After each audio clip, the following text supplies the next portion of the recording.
салом алейкум дӯстони азиз, салом алейкум бародарон. Ман ҳастам бо шумо доктор Берӯз. Ҳамеша тансиҳат хонавод бошед. ҳамин канале ки диди бидро подписатсия лайк бизор, чунки дигарҳо бинанд.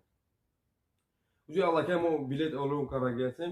Мақсад як дона билет 2000 билет ки вақте мехари, вақте ки ман стоматология кушодам, вақте ки ман оператсиона кушодам, миёи ҳамон одамои харидагида тавбатуша бепул мекунам, бо баъди 1-2 сол пулша бо бар мегардонам. این وعده من وقتی بلیت خریدی در واتساپ چک شراون کو 915 390 3268 نمری сбербанк. یک بار سلام علیکم برادران. امروز گفتم می‌ذارم درباره بیماری واریکوز расширения یعنی وسوش‌های وینه‌ها. بیماری واریکوز расширения این یعنی وسوش‌های وینه‌ها نسبت مردها در زنها بسیار دیده می‌شود. واریکوز расширения این یعنی وسوش‌های وینه‌ها میباشد. این بیماری در پای‌ها، در شکمک پای و سوستاب‌ها دیده می‌شود. بیماری واریکوز расширения در زن‌های 30 ساله و زن‌های 60 ساله دیده می‌شود. سبب‌های بیماری و بسیار بیمارا سوال می‌کنند که دکتر همین سبب بیماری را شما میگفتید. سبب بیماری از چی حساب آدم بیمار میشه با این بیماری واریکوز расширения. بیماری واریکوز расширения یعنی سبب‌هاش یکم ارثی شده میتونه، از نسل به نسل میگذره. دومش повреждение венозный клапан. یعنی венаҳо клапанош вақти поврежда мешаванд аз ҳамон ин.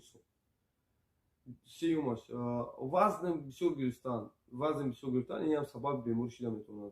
چهارم زن‌های حامله‌دار مثلا وقتی حامله‌داری این سبب‌های بیماری. پنجم بسیار با پای‌ها رشد شدن، یعنی وقتی ما بسیار حالت‌ها با پای‌ها رشد می‌کنیم این هم سبب بیماری شده می‌تونه. و ششم تравмаи پا گرفتن، وقتی که مقصد ما یگان جدا می‌غلطیم می‌افتیم این هم سبب بیماری شده می‌تونه. علامت‌های بیماری: венаҳои васеъ ранги кабучатоб мешаванд. дуюм дарди сахти пойҳо дида мешавад. سیوم ورانشوی پای‌ها و چهارم یراشوی قسم منطقه سوستاب‌ها و پنجم بسیار حالت‌ها کششخوری قسم پایانی پای‌ها دیده می‌شود، یعنی судороги. تشخیص: برای تشخیص کردن بیماری واریکوز врач флеболог باید نمونه تشخیص‌ها را نویسد. یکم دوپلرография، دوم ангиография. табобати беморӣ. барои табобати бемории варикоз расширения инҳо дохил мешаванд. якум склеротерапия, дуюм табобати компрессионӣ яъне эластичный бинт, сеюм лазерное лечение, чорум удалит кардани венаҳои васеъ бо роҳи ҷарроҳӣ. инҳо дохил мешаванд ба табобати беморӣ. группаи риск.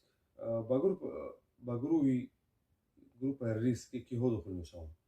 якум занҳои ҳомиладор, дуюм варзишгарони касбӣ, сеюм одамони азияткашидаи пластоскопӣ, яъне пластоскопӣ доранд дар пойҳошон. чорум одамони бисёр ҳолатҳо бар пои рост меистанд, яъне парикмахерон, офисиантҳо ва фурӯшандаҳо. инҳо ба группа риск дохил мешаванд. пешгирии беморӣ. барои пешгирии бемории васвишаи венаҳо яъне расширения вена тавсия дода мешавад истифода бурдани маводҳои витаминдор, яъне чормағзи ҷангалӣ, клюква, смородина, облепиха, брусника ва облепиха яъне ҳамон ангет мо дар тоҷикистон истифода ва витамини С ва ҳамин маводҳои витаминиҳое ки номбар карда шуд ҳаминҳоро истифода баред иншоалло ки аз ҳамин бемории шумо азият намекашед. ин буд бемории варикоз расширения.